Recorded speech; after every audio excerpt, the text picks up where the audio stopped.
and I stand up here on the floor tonight to recognize a few obvious facts. The first obvious fact I'd like to recognize is that I'm white. I am half Norwegian and half Swedish.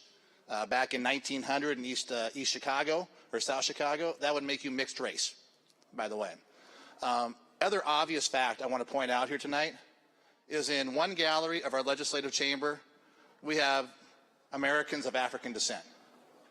On the other side of our chamber tonight, we have Americans of Chinese descent. Outside our doors tonight, we have people yelling and screaming about this bill. Yelling.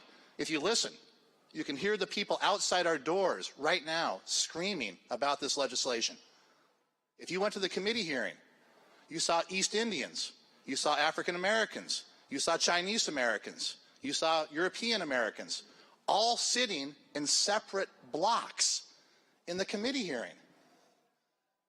This is probably the most powerful piece of legislation I have ever been involved with in Olympia in terms of what you see in front of us today that your eyes cannot deny what you see.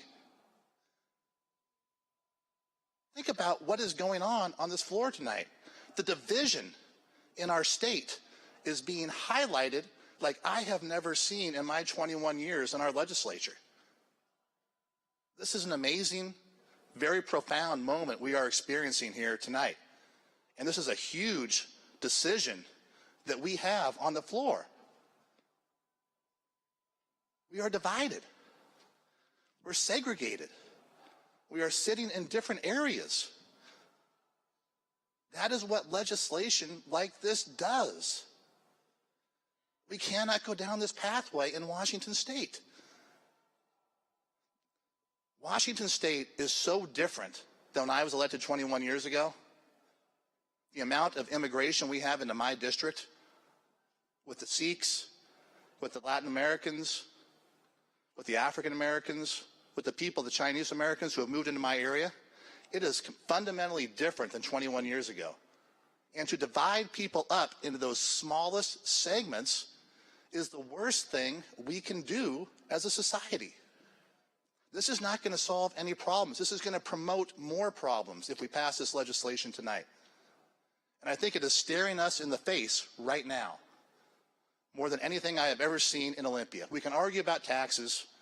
We can argue about health care. We can talk about all these things. But this is fundamentally about the person that lives next door to you in your— Please conclude your remarks. —in your community. I think if we know one thing from what has happened here tonight is that this is not the solution to what we need to accomplish in Washington State.